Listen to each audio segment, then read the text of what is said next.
Friends இன்னும் உங்கள் serial episodes ஒரு நேரம் ரிவ்யூ பார்க்கலாமாங்க. இங்கே சேதுக்கு இந்த கல்யாண நாளில் கொண்டாடுறதுல மிகப்பெரிய சந்தோஷம். ஆனால் அங்கே தமிழ்ச்செல்விக்கு இதில் விருப்பம் இருந்தும் இல்லாத மாதிரியுமே இருக்குது. ஆனால் இங்கே வசந்திக்கும் செல்லப்பாண்டிக்கும் பயங்கர சந்தோஷமாகவும் இருக்குது. ரெண்டு பேரையும் சேர்த்து வச்சு பார்க்குற போது ரொம்பவே சந்தோஷமாக தான் இருக்குதுன்னு சொல்லிட்டு அங்கே எல்லார்கிட்டையுமே பார்த்தீங்கன்னா மரியாதையாக வணக்கம் அப்படின்னு சொல்லிட்டு இங்கே செல்லப்பாண்டியுமே சொல்லிக்கிட்டு இருக்காங்க.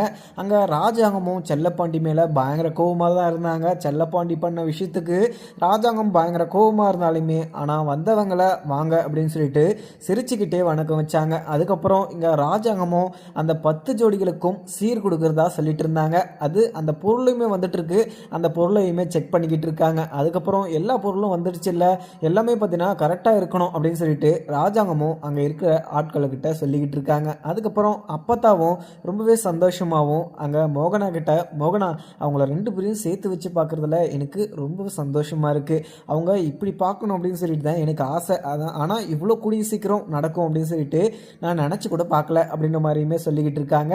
அதுக்கப்புறம் அங்கே தமிழ்ச்செல்வியும் சேதுவும் ரெண்டு பேரும் அங்கே மணமேலையுமே நின்றுக்கிட்டு இருக்காங்க. அதுக்கப்புறம் 10 ஜோடியுமே கீழே நின்றுக்கிட்டு இருக்க.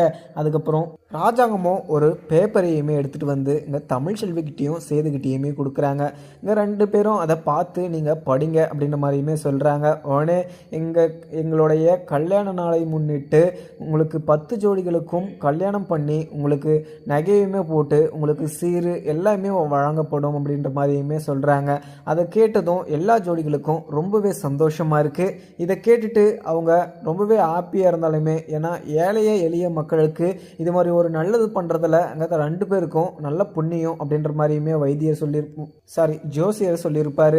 அதை கேட்டு எங்கள் அப்பத்தாவும் ராஜாங்கமும் அதை ரெண்டு பேரையும் சேர்ந்து இந்த விஷயத்தையுமே எக்ஸிக்யூட் பண்ணிட்டாங்க. இது நடக்கிறதுல இங்கே ராஜாங்கத்துக்கு மோகனா அப்பத்தான்னு சொல்லிட்டு எல்லாருக்குமே ரொம்பவே சந்தோஷமாக தான் இருக்குது. ஆனால் தமிழ்ச்செல்வியும் இந்த பிரச்சனையில் இந்த விஷயத்தில் அங்கே சேது கூட சேர்ந்து வாழ்வாங்கன்னு தான் நினைக்கிறேன். ஏன்னா தமிழ்ச்செல்விக்கும் சேது மேலே ஒரு தனி அபிப்பிராயமே உண்டாயிடுச்சு. சேது இங்கே தமிழ்ச்செல்விக்கு என்னென்ன வேணும் அப்படின்னு சொல்லிட்டு பார்த்து பண்ணிக்கிட்டு இருக்காரு. அப்படி இல்லாமல் அங்கே தமிழ்ச்செல்வி எக்ஸ்பெக்ட் பண்ணாத அளவுக்கு அங்கே சேது பார்த்தீங்கன்னா அவங்களுக்கு தமிழ்ச்செல்விக்கு இன்றைக்கி கிஃப்டாக குவிச்சிட்டாரு. செயின் மோதிரம்னு சொல்லிட்டு அங்கே நிறைய கொடுத்ததும் இல்லாமல் புடவை வாங்கிட்டு வந்துட்டு கட்டி விட்டதும் இல்லாமல் அங்கே இதெல்லாம் பார்த்து தமிழ்ச்செல்விக்கு சேது மேலே ரொம்பவே பாசமாகவும் இருக்குது. அதுக்கப்புறம் இங்கே மோகனாவும் சேது அந்த மாலையை எடுத்து ரெண்டு பேரும் மாற்றி போட்டுக்கோங்க அப்படின்ற மாதிரியுமே சொல்கிறாங்க. அதுக்கப்புறம் எல்லா இதுவுமே முடிஞ்சிட்டு எல்லாருக்குமே பார்த்தீங்கன்னா அந்த நகையையும் பணத்தையுமே எல்லார்கிட்டையுமே கொடுத்துட்டு வராங்க. இதெல்லாம் பார்க்குறம்போது அங்கே இதெல்லாம் மீடியா பர்சனுமே வந்துடுறாங்க. இதெல்லாம் வீடியோ எடுத்து இங்கே டெலிகாஸ்ட்டுமே பண்ணுறாங்க. இதெல்லாம் பார்த்துட்டு ராஜாங்கம் ஃபேமிலி இவ்வளோ நல்லது பண்ணுதா அப்படின்ற மாதிரியுமே அங்கே அவங்க கட்சி ஆளுங்களுக்குமே ஒரு நல்ல ஒரு மரியாதையுமே வருது. அடுத்த டைமும் இங்கே ராஜாங்கம் தான் வருவார் அப்படின்ற மாதிரியுமே எல்லாரும் மக்கள் மனசுலையுமே இடம் பிடிச்சிட்டாங்க. இதை பார்த்த அங்கே கட்சி தலைவி அம்மாவுமே ராஜாங்கத்துக்கு கால் பண்ணிவிட்டு, இன்னும் தலைவரை நீங்கள் ரொம்பவே நல்லது பண்ணிக்கிட்டு இருக்கீங்க போல், உங்கள் பெருமை டிவியில் டெலிகாஸ்ட் ஆகிட்டுருக்கு. இதை பார்க்குற போது எனக்கு ரொம்பவே சந்தோஷமாக இருக்குது. இந்த விஷயத்த ஏன் என்கிட்ட இன்ஃபார்ம் பண்ணல, என்னை இன்வைட்டே பண்ணலீங்களே அப்படின்ற மாதிரியுமே கட்சி தலைவி அம்மா கேட்குறாங்க.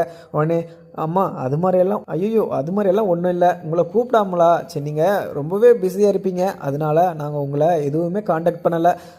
இப்போ கூட ஒன்றும் இல்லை, நாங்கள் வீட்டுக்கு போயிட்டு நல்லா உங்களை பற்றி யோசிக்காத நாள் இல்லை.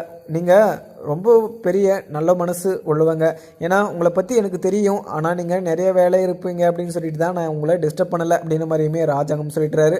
உடனே அவங்க சரி எனக்கு நான் அப்புறம் பண்ணுறேன், இப்போ ஒரு கட்சி மீட்டிங் இருக்குது, அதை முடிச்சுட்டு நான் அப்புறம் பண்ணுறேன் ராஜாங்கம் அப்படின்னு சொல்லிட்டு அவங்க கட்சி தலைவி அம்மாவுமே கட் பண்ணிடுறாங்க.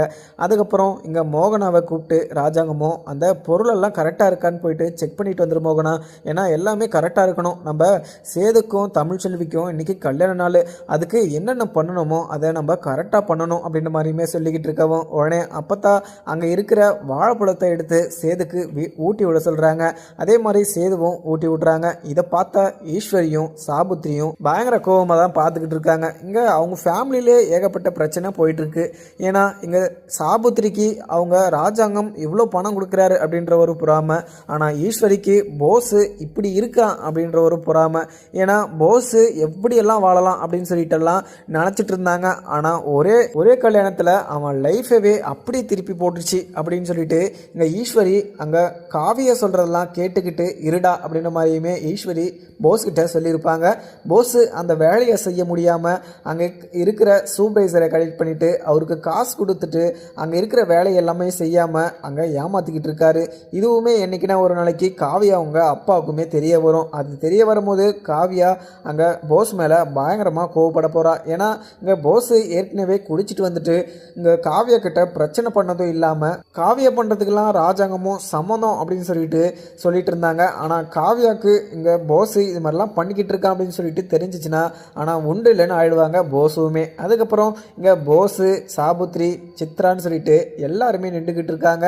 இங்கே தமிழ்ச்செல்வியும் சேதுவும் ரெண்டு பேரும் சேர்ந்து இப்படி இருக்கிறத பார்க்க முடியாமல் வெறுப்பாகவும் பார்த்துக்கிட்டு இருக்காங்க. இங்கெல்லாம் அவங்க இருக்கிறதுக்கு காரணமே ராஜாங்கம் மட்டும்தான். ஏன்னா ராஜாங்கம் இல்லைன்னா அவங்க ரெண்டு பேரும் ஃபங்க்ஷனாக இருந்தாலுமே சரி எதுவுமே இருந்தாலுமே சரி எதுவுமே பண்ண மாட்டாங்க. ஆனால் அவங்க வீட்டு ஃபங்க்ஷன் அப்படின்னு சொல்லிட்டு பார்த்தீங்கன்னா எல்லாருமே ரொம்பவே சந்தோஷமாக சீக்கிரமாக முடியணும் அப்படி முடியணும் ஏன்னா அப்படின்னு சொல்லிட்டு அவங்க ஆசை வச்சுட்டு இருப்பாங்க. ஏன்னா அந்த விஷயத்தில் அவங்க ஏகப்பட்ட தப்பு பண்ணியிருப்பாங்க.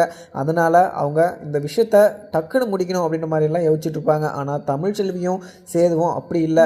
ஏன்னா அங்கே ஆபத்தான அந்த காட்டுக்குள்ளே போய் மருந்து எடுத்துகிட்டு வந்ததும் இல்லாமல் அந்த ஊர் மக்களுக்கு அந்த லைஃப் லாங் தேவையான அந்த மாற்று மருந்தை எடுத்துகிட்டு வந்து அந்த ஊர் மக்களை காப்பாற்றதும் இல்லாமல் ராஜாங்கம் ஃபேமிலி அப்படின்னு சொல்லிட்டு எல்லாருமே காப்பாற்றிருக்காங்க. அந்த ஒரு நல்ல மனசுக்கு அவங்க எந்த தப்பும் பண்ணாமல் அங்கே நிதானமாக பண்ணிக்கிட்டு இருக்கிறதெல்லாம் பார்த்துட்டு இங்கே ஈஸ்வரியால் தாங்க முடியலை.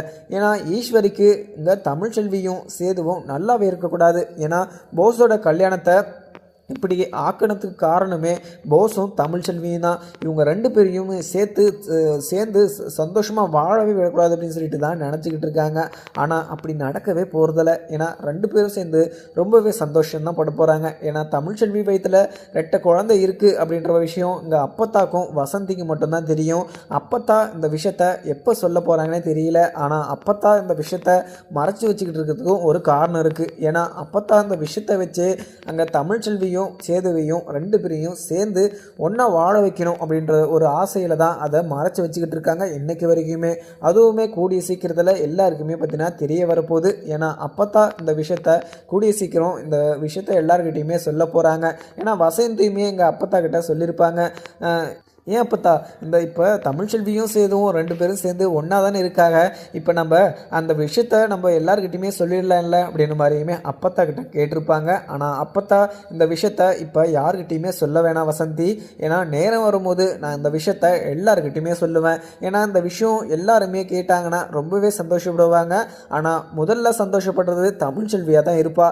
ஆனால் தமிழ்ச்செல்வி இந்த விஷயத்த கேள்விப்பட்டதும் உடனே என் மேலே ரொம்பவே கோவப்படுவா. ஏன்னா இந்த விஷயம் ஏன் என்கிட்ட முன்னாடியே சொல்லலை அப்படின்ற விஷயம் இது அப்படின்ற ஒரு காரணத்தால்தான் அவ என் மேலே கோவப்படுவதை தவிர அவ ரெண்டு குழந்தை இருக்குது அப்படின்னு சொல்லிட்டு இங்கே தமிழ்ச்செல்விக்கு தெரிஞ்சா ரொம்பவே சந்தோஷப்படுவா அப்படின்ற மாதிரியுமே அப்பத்தான் சொல்லி வசந்திக்கிட்ட சமாளித்து விட்டுருப்பாங்க.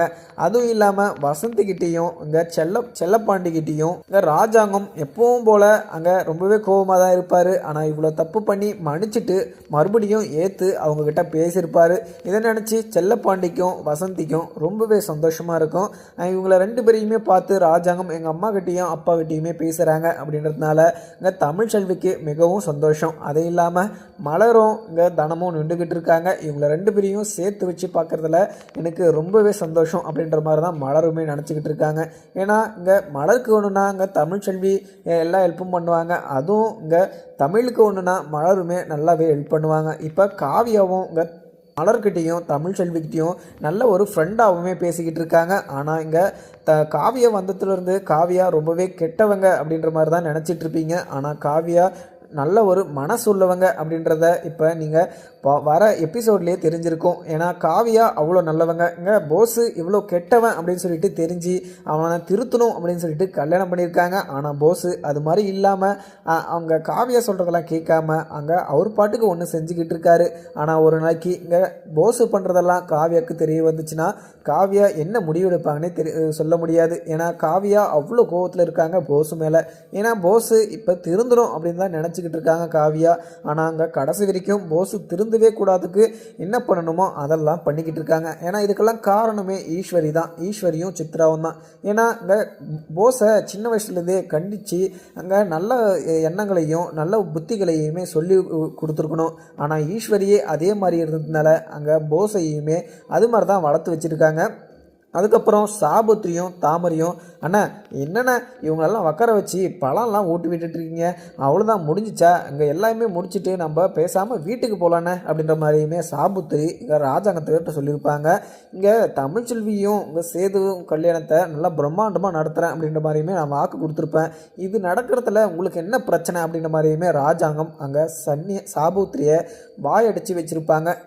இந்த ஒரு ஃபங்க்ஷனில் சாபுத்திரி வாயவே நுழைக்கக்கூடாது அப்படின்ற மாதிரியுமே ராஜாங்கம் ஸ்ட்ரிக்டாக சொல்லிடுவாங்க. ஏன்னா அந்த ஃபங்க்ஷனில் சன்னியாசியுமே வந்து கலந்துக்கல. ஏன்னா அவர் கொஞ்சம் ஃப்ரீடமாக இருக்கணும் அப்படின்னு சொல்லிட்டு வெளியூருக்குமே போயிருப்பாங்க. அவங்கள டிஸ்டர்ப் பண்ண வேணாம் அப்படின்றதுனால ராஜாங்கமும் சன்னியாசியை கூப்பிடாமல் விட்டுட்டாங்க. ஏன்னா சன்னியாசி இங்கே இருந்தால் அங்கே ரொம்பவே சந்தோஷப்படுப்பாங்க. ஆனால் அந்த ஃபேமிலியிலே சன்னியாசி மட்டும்தான் ரொம்பவே நல்லவர்னே சொல்லலாம். ஏன்னா இங்கே ஈஸ்வரி, சித்ரா, போஸ்ன்னு சொல்லிட்டு இவங்க 3 பேரும் அப்படியே ஆப்போசிட்டாக இருக்காங்க.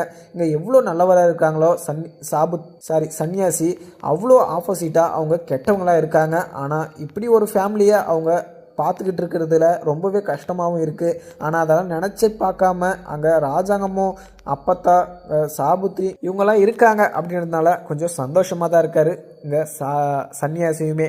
அதுக்கப்புறம் என்ன, இங்கே அப்பத்தாக்கு ரொம்பவே சந்தோஷமாக இருந்தாலுமே தமிழ் உனக்கு நான் கிஃப்ட் வாங்கியிருக்கேன், அதே மாதிரி சேதுக்குமே ஒரு கிஃப்ட் வாங்கியிருக்கேன் அப்படின்ற மாதிரியுமே அப்பத்தா சொல்கிறாங்க. இங்கே தமிழுக்கு 1 பவுன் தங்க செயினில் அங்கே நல்லா டிசைனாகவும் வாங்கிட்டு வந்து இங்கே அப்பத்தா கொடுக்குறாங்க. உடனே இதை பார்த்த சாபுத்திரிக்கு பயங்கர வெறுப்பாகவும் கோவமாகவும் தான் இருக்குது. ஏன்னா அங்கே தமிழும் சேதுக்கும் இவங்க 2 பேருக்கும் எதனா ஒன்று நடந்துச்சுன்னா அப்பத்தா வாரி இறைக்கிறாங்க. இதெல்லாம் பார்க்குற போது எனக்கு பயங்கர கடுப்பாகவும் தான் இருக்குது அப்படின்ற மாதிரி தான் சாபுத்திரி நின்றுக்கிட்டு இருக்காங்க. அதுக்கப்புறம் இங்கே இதை கொடுத்ததில் இங்கே தமிழ்ச்செல்விக்கு கொஞ்சம் கூட விருப்பமே இல்லை. அப்பத்தா இதெல்லாம் எதுக்கு அப்பத்தா அப்படின்ற மாதிரியுமே தமிழ்ச்செல்வி கேட்டிருப்பாங்க. உடனே இங்கே அப்பத்தாவும் தமிழ் உன்னோட கல்யாணம் நல்லபடியாக கொண்டாடணும், அதே மாதிரி உன் கழுத்து நிறைந்த தங்கமும் இருக்கணும் அப்படின்ற மாதிரியுமே அப்பத்தா ஆசையில் அங்கே வாங்கிட்டு வந்து கொடுத்து கழுத்துலையுமே போட்டு விட்டுறாங்க. அதே மாதிரி இங்கே சேதுக்கும் இங்கே பட்டு வேட்டி பட்டு சட்டை வாங்கிட்டு வந்து கொடுக்குறாங்க. அதுக்கப்புறம் சரிங்க அப்பத்தா அப்படின்னு சொல்லிட்டு எங்களை ஆசீர்வாதம் பண்ணுங்க அப்படின்னு சொல்லிட்டு அப்பத்தா கல்லில் விழுறாங்க. உடனே நீங்கள் 100 ஐஸு 2 பேரும் சேர்ந்து சந்தோஷமாக இருக்கணும், எனக்கு அதுதான் ஆசை, என்னோட ஆசையை நீங்கள் நிறைவேற்றுவீங்களா? என்னோட கடைசி ஆசையே எனக்கு இது மட்டும்தான். ஏன்னா என்னோட பேரனோ பேத்தியோ நீங்கள் என் கையில் பெற்று கொடுத்துட்டீங்கன்னா நான் அதை பார்த்துட்டு நிம்மதியாக போய் சேர்ந்துடுவேன் அப்படின்ற மாதிரியுமே அப்பத்தா சொல்லிகிட்டு இருக்காங்க. உடனே அப்பத்தா நீங்கள் எதுக்கு இது மாதிரிலாம் சொல்லிக்கிட்டு இருக்கீங்க, நீங்கள் என்னோட குழந்தைய வளர்த்து நீங்கள் தான் ஸ்கூலுக்கே ரெடி பண்ணி அமுச்சு விடுவீங்க, நீங்கள் இப்போல்லாம் இது மாதிரிலாம் சொல்லிக்கிட்டு இருக்காதீங்க அப்படின்னு சொல்லிட்டு சேதுவுமே சொல்லிகிட்டு இருக்காங்க. உடனே இங்கே ராஜாங்கத்துக்கு ரொம்பவே சந்தோஷமாக இருக்குது. ஏன்னா அந்த அப்பத்தாவுமே இத்தனை பேரை வளர்த்து அங்கே இவ்வளோ அளவுக்கு நின்றுக்கிட்டு இருக்கானா அதுக்கு காரணமே அப்பத்தா தான். ஏன்னா அப்பத்தா எல்லாருமே நல்லா இருக்கணும் அப்படின்னு சொல்லிட்டு நினச்சிக்கிட்டு இருக்காங்க. ஆனால் அந்த ஃபேமிலிக்குள்ளேயே இங்கே சாபுத்திரி, ஈஸ்வரி, தாமரை, சித்ரான்னு சொல்லிட்டு இவங்கெல்லாம் எல்லாருக்குமே கெட்டதை நினச்சிக்கிட்டு இருக்காங்க. ஆனால் இந்த வீட்டில் யாருக்குமே நல்லது நடந்துடக்கூடாது, ஆனால் அவங்க வீட்டுக்கு மட்டும் நல்லது நடக்கணும், பணமாக இருந்தாலுமே சரி புகழாக இருந்தாலுமே சரி யாருமே நல்லாவே இருந்துடக்கூடாது அப்படின்ற மாதிரி தான் அவங்க ஒரு மைண்ட் செட்டில் இருக்காங்க. அதே மாதிரி அந்த சீரெல்லாம் பார்க்குற போது எல்லாருக்குமே வயிறு எரிஞ்சிக்கிட்டு இருக்கு. ஆனால் ராஜாங்கம், அப்பத்தா, தமிழ்ச்செல்வி, சேது, மோகனான்னு சொல்லிட்டு இவங்களுக்கு எல்லாருக்குமே ரொம்பவே சந்தோஷமாக இருக்குது. அதுக்கப்புறம் இங்கே ராஜாங்கமும் கருப்பை கூப்பிட்டு, கருப்பு இது யார் யாருக்கு போய் சேரணுமோ அவங்க வீட்டுக்கே போயிட்டு இதை எல்லாருமே இறக்கி வச்சுட்டு வந்துடுங்க அப்படின்ற மாதிரியுமே அங்கே கருப்பு கிட்ட சொல்லிடுறாங்க. கருப்பும் சரி அப்படின்ற மாதிரியுமே சைலண்ட் ஆகிடுறாங்க. இந்த கருப்புக்கு மிகப்பெரிய சந்தோஷமாக தான் இருக்குது. ஏன்னா அந்த விஷயமெல்லாம் நடக்கிறதுக்கு காரணமே இங்கே கருப்பு தான் சொல்லலாம். ஏன்னா கருப்பு இங்கே தமிழுக்கும் சரி இங்கே சேதுக்கும் சரி ரொம்பவே நல்லது பார்த்துருக்காரு. இந்த ஃபேமிலிக்கே நிறைய வேலைகளோ இல்லை எதோ ஒன்று எல்லாமே பார்த்து பண்ணியிருக்காரு கருப்பு மட்டும்தான். அதுக்கப்புறம் ராஜாங்கமும் இது நல்லபடியாக நடந்துருச்சு, அந்த கலை கச்சேரி எல்லாமே இருக்குது, இதெல்லாம் உட்காந்து நல்லா பார்க்கணும் அப்படின்ற மாதிரியுமே சொல்லியிருப்பார். அது அதுக்கான ஏற்பாடையுமே நடத்தி முடிச்சிட்டியா கருப்பு அப்படின்னு மாதிரியே கருப்பு கிட்ட சொல்லிட்டு இருக்காங்க. அண்ணா இதோ வந்துருவாங்கண்ணே, இங்கே சொல்லிட்டேன், இப்போ தான் கால் பண்ணேன், வந்துக்கிட்டு இருக்காங்களாம், இன்னும் ஒரு 2 நிமிஷத்தில் வந்துருவாங்க அப்படின்னு மாதிரியுமே கருப்பு சொல்லிட்டாரு. அதுக்கப்புறம் என்ன இருக்குதுன்னு பார்க்கலாமாங்க. வீடியோ பிடிச்சிருந்தா லைக் பண்ணுங்கள். Thank you friend.